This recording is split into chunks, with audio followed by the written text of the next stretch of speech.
kita nggak perang, kenapa kebanyakan utang beli alat perang? Lebih baik utang untuk beli alat pertanian. Tadi yang saya teman-teman wartawan dan hadirin sekalian yang saya muliakan. Pertama soal pada pagi hari ini semua kita terima kasih bisa bersilaturahim sekaligus teman wartawan dan hadirin sekalian yang saya muliakan. Pertama, sungguh problem yang muncul dari apa yang kita rasakan, kita lihat dan terjadi benar di depan mata kita adalah bahwa pangan kita, seluruh kebutuhan pangan kita masih menggantungkan bukan pada produksi kita sendiri, tapi masih menggantungkan dari impor negara lain. Yang memprihatinkan lagi adalah kita mampu memproduksi padi, beras dengan sangat baik, tetapi setiap tahun kita masih harus mengimpor dalam jumlah yang cukup besar. Dan yang paling mengkhawatirkan lagi adalah ada yang hobi impor memang. Ketika panen pun tetap melaksanakan impor. Nah ini yang hobi impor inilah yang pertama kali harus kita selepet supaya nggak ada impor lagi. Jadi yang kedua, tata niaga ini juga dirusak oleh kepentingan para pemain, termasuk importir, para pemain yang mengisi ruang tengah antara produksi pertanian dengan pasar atau konsumen.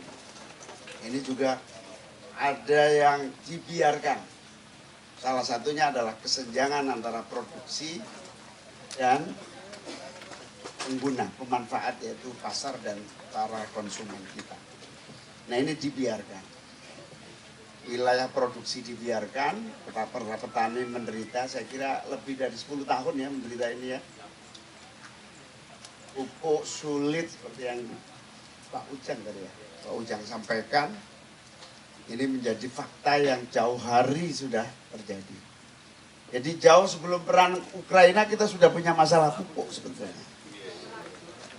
Jadi jauh sebelum perang Ukraina dan Rusia sudah punya masalah pupuk. Masalahnya adalah pembiaran. Pembiaran, tidak ada solusi. Padahal negara ini kuat, negara ini punya kemampuan, negara ini punya uang. Punya uang. Kita punya uang setahun itu 300 triliun. Cash. Fresh. Tapi 30% langsung dipotong untuk utang. Iya Pak Cucun ya? Sekitar 490-an triliun untuk bayar bunga utang. Itu berarti tinggal 260-an triliun. 2.500-an triliun sisa. Tapi ini cukup lumayan besar.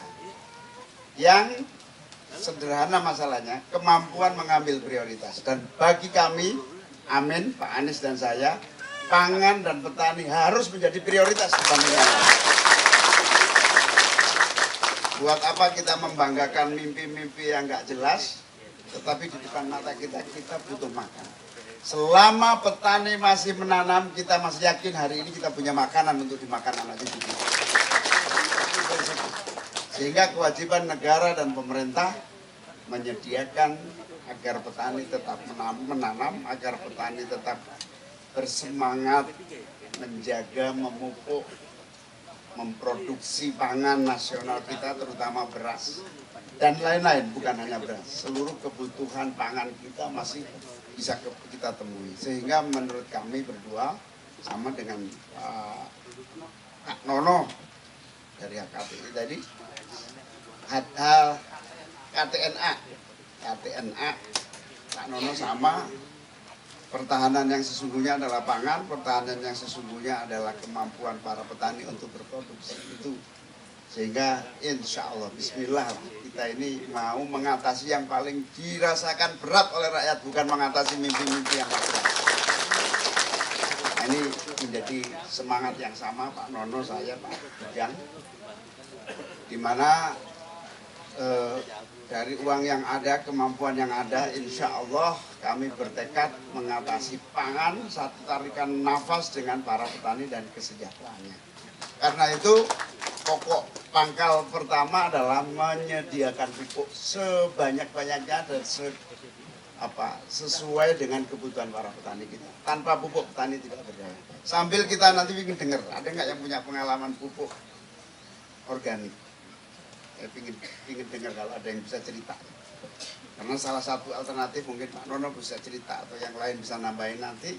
Ini bisa jadi masukan antara pupuk non organik dan pupuk organik yang kita pakai. Tapi intinya sih mau organik mau non organik, intinya kemampuan, keberanian dan kesungguhan mengambil prioritas, kira-kira itu Pak Nono. Kalau kita nggak perang, kenapa kebanyakan utang beli alat perang? Lebih baik utang untuk beli alat pertanian. Jadi saya pernah suatu hari ke Eropa. Di Eropa itu ada pameran. Pamerannya itu menarik. Pameran alat perang dihancurin, diganti menjadi alat pertanian. Artinya apa? Kita tolak perang, yang penting rakyat makan. Kira-kira begitu.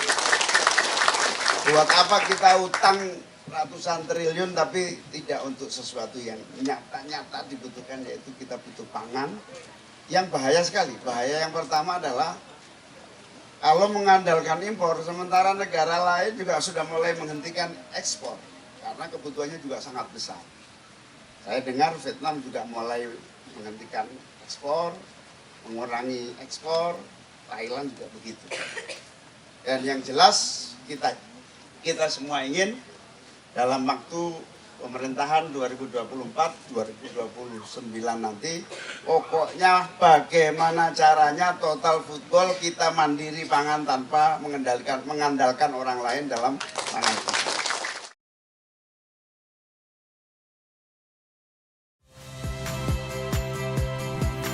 Saya Yasir Neneama. Saksikan program-program Kompas TV melalui siaran digital, pay TV, dan media streaming lainnya. Kompas TV, independen, terpercaya.